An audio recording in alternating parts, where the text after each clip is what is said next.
Salut à tous, on se retrouve aujourd'hui pour un nouveau petit tuto dans lequel je vais vous montrer de manière simple pour potentiellement libérer plusieurs gigas de données sur votre disque dur ou votre SSD histoire de faire un petit peu de place sur votre PC. Dans mon cas, j'ai pu libérer 21 gigas sur mon SSD, chez vous ça va évidemment dépendre des fichiers système qu'on va pouvoir supprimer ou non, mais aussi des fichiers perso qui peuvent potentiellement être supprimés sur votre disque. Pour les premières solutions que je vais vous montrer, on va utiliser les outils qui sont directement intégrés à Windows sans avoir besoin de toucher à vos fichiers perso.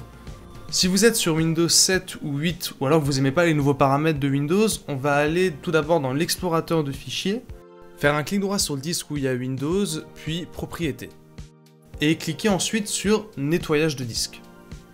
Ensuite, il faut bien cliquer sur Nettoyer les fichiers système qui va nous donner un petit peu plus d'options de cache qu'on va pouvoir vider.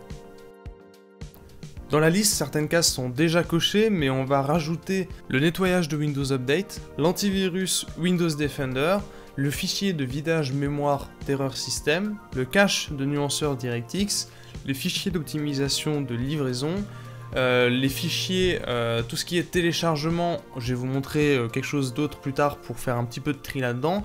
On va aussi pouvoir cocher la corbeille si vous n'avez pas de fichiers importants qui traînent encore là-dedans. On peut aussi cocher les fichiers temporaires et les miniatures. Une fois que c'est fait, vous avez juste à faire OK et valider en cliquant sur supprimer les fichiers. L'opération peut mettre un petit peu de temps, surtout si vous avez un disque dur un peu lent. Il existe une fonction similaire dans les nouveaux paramètres de Windows 10 auxquels vous pouvez accéder depuis le menu démarrer. Une fois que vous êtes dessus, vous allez dans Système, sur la gauche vous allez avoir l'option Stockage. On va ensuite cliquer sur Fichiers temporaires et retrouver une liste similaire à ce qu'on avait avant. Cette fois, vous pouvez tout cocher, sauf la corbeille si vous avez des choses importantes dedans. Une fois que c'est fait, vous avez juste à remonter et à cliquer sur Supprimer les fichiers. Vous pouvez ensuite revenir en arrière et en profiter pour activer l'assistant de stockage en cliquant sur Configurer l'assistant de stockage ou l'exécuter maintenant et passer la première option sur Activer. Là en dessous, vous avez le choix de l'exécuter uniquement lorsque l'espace disque est faible ou tous les mois. Généralement, quand vous avez de la place, vous pouvez laisser sur lorsque l'espace disque est faible. On vérifie que supprimer les fichiers temporaires soit bien coché. Si vous n'avez pas tendance à supprimer des fichiers importants, vous pouvez aussi faire en sorte que les fichiers de la corbeille qui ont plus de 30 jours soient supprimés tout seuls, ça c'est très pratique. Et si jamais dans les téléchargements, vous pouvez aussi faire en sorte que ce soit supprimé automatiquement. Généralement on laisse sur jamais, on va supprimer manuellement quand on n'a plus besoin. Et une fois que ces options-là sont faites, vous pouvez aussi, si vous manquez là dans l'immédiat d'espace disque, cliquer sur Nettoyer maintenant en bas pour lancer l'assistant de stockage immédiatement.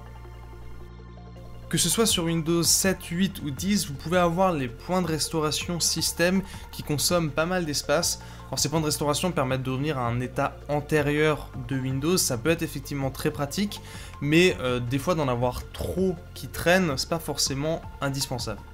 Si votre système est stable, on va pouvoir les supprimer en faisant un clic droit sur ce PC dans l'explorateur de fichiers, ensuite Propriétés. Sur la gauche, vous allez avoir une petite option Protection du système. Vérifiez bien que Disk Local System soit sélectionné et cliquez sur Configurer. Par défaut, et c'est préférable, la protection du système est activée. Vous pouvez donc en bas à droite cliquer sur Supprimer pour effacer tous les points de restauration de votre disque. Vous validez ensuite avec Continuer. Une fois que c'est fait, un petit message apparaît que vous pouvez fermer. On va ensuite faire OK et cliquer sur Créer pour créer un point de restauration immédiatement. On va juste le nommer nettoyage par exemple. Comme ça, au cas où, vous avez un point de restauration qui est disponible sur votre PC. Dans les prochaines astuces que je vais vous montrer, on va supprimer un peu les fichiers que vous pouvez avoir dans téléchargement ou autre. Donc si vous avez libéré assez d'espace avec ce que je vous ai montré là, vous n'êtes pas obligé de le faire. Pour vos fichiers qui sont dans téléchargement, une astuce pour trier plus facilement, c'est de les grouper par date de modification en allant dans Affichage, Trier par, et là vous pouvez mettre Modifier le et cocher décroissant. Normalement c'est le nouvel affichage par défaut, comme ça vous pouvez très simplement cliquer par exemple sur les fichiers qui ont plus d'un mois ou plus d'une semaine. Ça va sélectionner tout le groupe de fichiers sur cette plage de date de modification, et comme ça vous pouvez faire un clic droit, supprimer et tout supprimer d'un coup. Une fois que c'est fait, vous pouvez supprimer ces fichiers définitivement en allant dans la corbeille, outils de la corbeille, vider la corbeille. Pour finir, je vous conseille un petit logiciel très léger mais très pratique qui s'appelle Space Sniffer, je vous mets les liens en description, qui permet en fait d'afficher l'utilisation de votre disque avec les dossiers qui sont représentés sous la forme de tuiles plus ou moins grandes en fonction de l'espace qu'ils utilisent. Une fois que vous avez téléchargé l'archive zip, vous avez juste à extraire le fichier spacesniffer.exe dans le dossier téléchargement ou document par exemple, à faire un clic droit dessus et à l'exécuter en tant qu'administrateur. Une fois qu'il est lancé, on va double-cliquer sur C, qui est le disque où il y a Windows, et laisser un petit peu tourner le logiciel. En haut, vous avez le pourcentage de progression. Une fois qu'il a scanné l'ensemble des dossiers, il vous affiche Ready.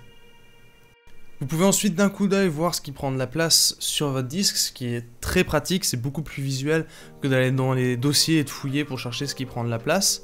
Vous pouvez cliquer sur un dossier pour voir un peu les sous-dossiers qu'il y a à l'intérieur. Et ce qui est très pratique, c'est que vous pouvez aussi faire un clic droit sur un dossier ou sur un nom de dossier pour pouvoir directement avoir des actions. Vous pouvez supprimer un dossier si vous voulez, ou alors l'ouvrir. Si vous faites un clic droit ouvrir, ça va l'ouvrir dans l'explorateur de fichiers normal. Comme ça, si vous voulez voir un petit peu ce qu'il y a dedans et faire le tri dans vos fichiers, ça va aussi beaucoup vous aider. Faites juste attention à ne pas aller toucher à tout ce qui est dans le dossier Windows, puisqu'évidemment si vous commencez à supprimer des fichiers là-dedans, ça risque de plus très bien fonctionner. Voilà, c'est tout pour ce petit tuto, j'espère qu'il vous aura permis de libérer un peu de place sur votre PC. Si c'est le cas, n'hésitez pas à laisser un petit like, ça me fera très plaisir. Et vous pouvez aussi vous abonner à la chaîne pour être informé des prochaines vidéos.